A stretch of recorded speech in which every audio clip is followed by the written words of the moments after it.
이번 주는 많이 힘들었죠. 이 코로나19가 전국으로 확산이 되는 조짐이 보이고 있습니다. TK 쪽으로 지역까지 좀 전파가 됐고, 뭐 지금 그쪽에 확진자가 거의 한 100명 돌파한 것 같습니다. 걱정이네요. 그 대구 경북 지역에 계신 분들은 그 전에는 마스크를 안 끼고 다녔대죠. 서울에는 지하철을 타는데 마스크를 안 끼면 욕을 먹습니다. 그냥 사람들이 째려보죠. 그러나 이 대구 경북 쪽은 거의 마스크를 안 끼고 살다가 아마 좀 더 그랬지 않았나. 이제부터는 좀 개인 위생에 좀 더 철저히 해서 더 이상 좀 확산이 좀 안 됐으면 좋겠습니다. 저는 뭐 주식 투자 관점에서 주식 시장이 너무 쉽게 무너졌기 때문에 한번 화면을 보시면은 이 지금 4일 동안 여기가 지금 보시면 우한 폐렴이 처음으로 발생이 되면서 중국을 비롯해 글로벌 시장이 모두 4일 동안 급락을 했었죠. 딱 그만큼 좀 4일 연속 이번 주에 하락을 했습니다. 우리는 국내 문제가 심각하니까 하락을 했는데 특히 이번에 아픈 건 금요일 날이죠. 금요일 날 개파락 1.5% 개파락인데 추가로 개파락 음봉이 났어요. 시초가를 못 지켜낸 거죠. 그래서 한 2% 정도 하락을 했는데 이게 이제 글쎄 뭐 주말장 미 증시가 좀 좋아서 다음 주 또 이 주말에 TK 지역의 확산 속도가 좀 더뎌지면서 반등을 해야 될 건데 자 걱정이 합니다. 그러나 이 바이러스 테마로 주식시장이 영원히 떨어진 적은 없다라는 거죠. 과거에 뭐 사스나 메리스나 에볼라 모두 한두 달 안에 다 반등을 했고 이때도 그랬죠. 엄청난 공포 속에 대부분 다 투매를 하고 있을 때 그거를 받아서 오히려 급등을 시켰습니다. 지금도 보시면 자, 지금 상황만 놓고 보면 아무러지요. 다음 주도 뭐 급락할 것 같습니다. 그러나 이때도 그랬듯이 다음 주도 월요일날 차라리 개파락이 해서 만약에 21선 회복하는 모습이 나오면 비슷한 패턴으로 갈 가능성은 있습니다. 그래서 오히려 이번 그 주말에 준비를 잘 하셔가지고 이런 장에 조금 자유로운 종목군들 그러니까 뭐 실적이 좋고 관리자가 있는 종목군들이 좋겠죠. 그런 종목들을 최대한 많이 발굴해서 다음 주에 좀 교체 매매를 하는 게 맞는 것 같고요. 바이러스 테마 관련한 종목군들이 매일 아침에 들어가면 짱대 음봉을 맞는다는 것도 좀 기억을 하시기 바랍니다. 자, 보통 보면 관련해서 재료적으로 접근해 보시면 아침에 이 바이러스 관련한 테마들이 확 우죽선으로 막 들어가십니다. 네, 그 기대감으로 들어가면 바로 이렇게 음봉을 맞죠. 그래서 바이러스 테마는 시초가가 제일 고가인 경우가 굉장히 많습니다. 그건 뭐 월요일 날도 똑같을 거예요. 아침에 갭으로 띄워놓고는 다 던지는 모습이 나옵니다. 그러면 자 가장 대장주라 했던 뭐 웰크론이나 모나리자나 이런 종목들 그냥 하루에 10%에서 15%가 날아갑니다. 그러니까 거꾸로 매매하지 않도록 바이러스 테마 혹시 날아가더라도 너무 아까워하지 말고 이건 뭐 내 거 아니다 이렇게 생각하시고 자 중간에 따라가는 이 불구경하는 건 제일 위험하다라고 말씀드렸죠. 불구경 하지 않도록 하셔야 될 것 같고요. 자 그러다 보니 이번 주는 시장이 붕괴가 돼서 사실상 이 CD 조문 들어올 것도 사실 많지는 않습니다. 그런 와중에도 보면 월요일 날 보죠. 월요일 날 0.5% 올랐는데 클리오 같은 경우 무려 8%나 올랐습니다. 시장과 상관없죠. 시장은 0.5%니까 강보합이에요. 근데 클리오는 무려 8%나 급등했습니다. 이유가 뭘까요? 이유는 보다시피 외국인 기관들, 이 외국인 수급 때문에 특별히 더 많이 올랐죠. 8% 정도 올랐습니다. 자, 이제 본격적으로 이제 화요일, 수요일 날 이때 이제 분위기가 안 좋았는데 수요일 날 걸 한번 봐보시면 야, 덕산내 오락스는 뭐 금요일 날도 강세로 올랐죠. 수요일, 목요일, 금요일 3일 연속 급등했습니다. 여기 보시면 신고가 자리에 이제 막 머리를 드는 상황입니다. 그리고 나서 목요일 날은 점핑 양봉에서 급등했고 또 금요일까지 날아갔습니다. 만약에 여러분들이 수요일 날 이번에 장이 안 좋을 때 만약에 이런 신고가 급등주를 한다 해서 덕산네오록스를 했다면 다른 종목은 다 급락을 할 때 덕산네오록스는 급등을 했죠. 수목금 3일간을 급등을 했으니까 자 이거는 뭐 지난 시간에도 한번 소개를 했었는데요. 보시면은 골드만과 CS가 물량이 들어옵니다. 한 4만 주 정도가 들어오면서 사실 이 거래량이 27만 주에 4만 주면 절대 적은 물량이 아니죠. 그리고 신고가를 찍고 또 목요일 날 신고가, 금요일 날 신고가. 그래서 역사적 신고가 종목은 제가 대형 산불에 비견합니다. 쉽게 안 꺼지고 한번 붙으면 끝도 없이 계속 하루날 타오르는 겁니다. 그래서 신고가 종목은 계속 기회를 주게 되는 것이죠. 특히나 이렇게 신고가를 강하게 날아갈 때는 못 들어갑니다만 신고가에 이렇게 딱 걸리는 정도, 신고가에 임박했을 때는 여러분이 기회를 삼으셔야 될 것 같고요.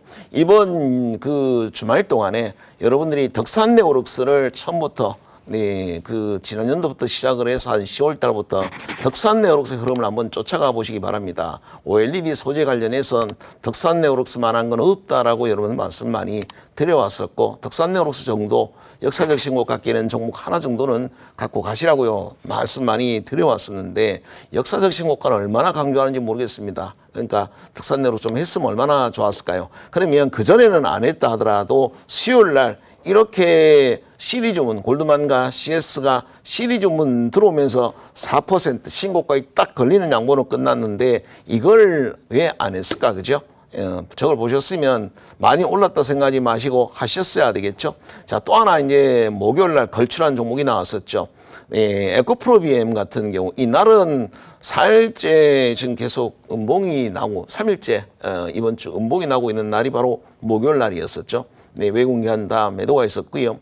그동안에 보시면 2월 달 들어서 계속 역사적 신고가를 깨고 있었습니다. 그런데 이번 3일 동안 조정을 받는, 이번 주에 조정을 받을 때도 불구하고 이거는 가격 조정이 없는 겁니다. 우리가 제일 위험한 게 뭐냐면 가격 조정이죠. 가격 조정이 없는 거죠. 그러니까 안 떨어지니까 매물을 쌓지를 못하고 있는 것이죠. 그러면 양봉 하나만 내도 다시 역사적 신고가. 역사적 신고가는 상장하고 나서 가장 비싼 가격이니까 얼마나 실적이 좋으면 또 관리자가 얼마나 강하면 역사적 신고가가 나왔겠습니까? 특히나 이런 에코프로비엠 같은 경우는 그렇죠. 제로도 이번에 있었습니다. SK 하이닉스의 2조 7천억 공급 계약까지 맺었었죠. 그리고 나서 주가가 레벨업 되면서 신고가를 깼는데, 매일 신고가를 깨고 조정을 받는데 가격 조정이 없더라는 거지요. 이건 뭐예요? 매물도 안 나오지만은 대기 매수가 있었기 때문에 주가 조정이 없었던 것이었죠. 거기에다가 CD 주문이 딱 들어와 버리니까 목요일 날이죠. 장이 안 좋을 때 4만 5천 주가 딱 들어와 버리니까 바로 6% 이상 급등해서 끝이 났습니다. 자, 목요일 날 얼마나 암울했어요. 물론 금요일 날이 더 암울했겠지만 목요일 날 만약에 CD 주문을 보셨다, 에코프로비엠을 보셨다라고 하면 얼마나 해피하겠습니까? 그 다음 날도 또 올라가고 덕산네오록스도 또 올라가고 신고가 종목들입니다. 신고가 종목에 이런 CD 주문이 가장 비쌀 때 외국계가 공격적으로 들어와서 짱짱복을 만드는데, 대부분 보면 좀 오르면 적정 주가를 넘어섰거나 내 목표 주가를 넘어섰거나 또 고PR이거나 고밸류 종목이라고 해서 이런 매도를 하겠죠. 자, 그러나 저희 제자분들 또 여러분들은 뭐 이 방송을 보시는 분은 제 라인이잖아요. 최성우 라인인데 여러분들 생각은 그렇잖아요. 이 사부가 역사적 신고가를 치는 종목에 오히려 기회가 더 많다. 실제로 보면 다 그렇습니다. 가는 놈만 가는 거니까. 덕산네오록스가 끈기나 2월달 내내, 에코프로비엠도 2월달 내내 계속 신고가를 깨는 거지요. 그리고 나서 지난 주말부터 시작을 해서 잠시 좀 조정을 받았다가 이번 주 월요일부터 조정을 받았다 다시 신고가를 목요일날 날아간 것이죠. 자, 하나만 더 보도록 하겠습니다. 금요일날 보지요. 앞서 아까 덕산네오록스입니다. 덕산네오록스는 바로 이 자리였었죠. 이 자리에서도 CD 주문이 들어와서 그날 4% 끌어올렸었고, 그 다음날도 CD 주문 들어와서 6.7%가 올랐고 다시 4%가 올랐습니다. 3일 연속 역사적 신고가인데 모두 여기 보시면 모두 CD 주문이 들어와 있는 상황이라고 보시면 되겠고요. 덕산네오록스 같은 종목, 이게 여기 보시면 지금은 들어가기는 사실 좀 힘들기는 합니다. CD 주문 들어왔으니까 매매를 하지만, 그러나 이런 자리 신고가에 걸려 있거나 임박했을 때 그때 CD 주문이 들어오면 이건 놓치지 않으셔야 되겠죠. 그렇다면 자, 이 금요일 날 노무라 증권과 CS가 지금 12만 정도, 13만 주 정도가 들어왔는데, 글쎄 78만 주 중에서 13만 주가 들어왔고, 그러다 보니 지수가요 금요일날 2%나 급락입니다. 거의 뭐 웬만한 종목은 3, 4% 깊은 음봉을 맞았는데 덕산네오록스는 오히려 네, 4% 양봉을 뽑았습니다. 그러면 상대적으로 주식수 논리로 본다면 얼마나 이 덕선내로 갖고 있는 분이 득이 많겠어요. 그죠? 이거를 팔아. 이거는 4% 수익이 났어. 그전에는 6% 수익이 났어. 그전에 4% 수익이 났어.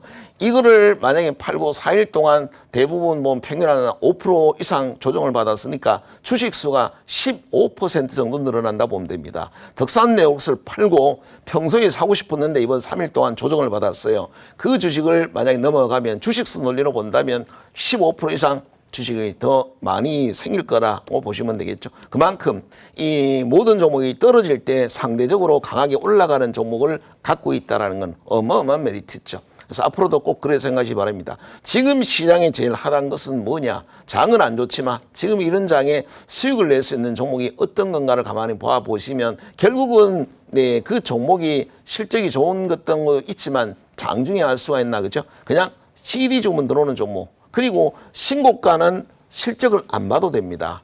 만약에 지금 실적이 안 나오면 앞으로 실적이 잘 나오겠죠.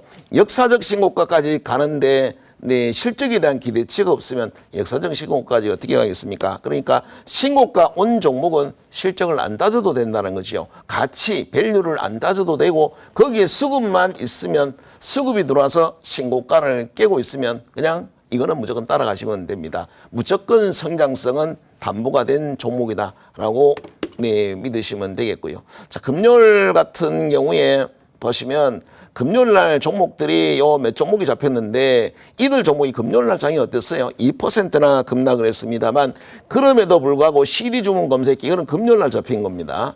그런데 종목들이 양봉 반이로 끝났고 거의 최고가로 끝났습니다. 시장과 무관한 종목을 찾는 데는 이들 종목이 네, 특별히 좋아서가 아니잖아, 그죠? 그냥 수급이 들어왔기 때문에 네, 시장과 무관하게 봉이 긴 양봉으로 끝이 났다는 거 생각하시기 바랍니다. 시장과 반대되는 개념, 지수와 전혀 무관한 것은 결국 수급이 들어오는 종목이고 이왕이면 그 종목이 52주 신고가나 역사적 신고가에 걸려 있으면 실적 성장성이 뛰어날 것이다라고 추정해 볼 수가 있겠죠.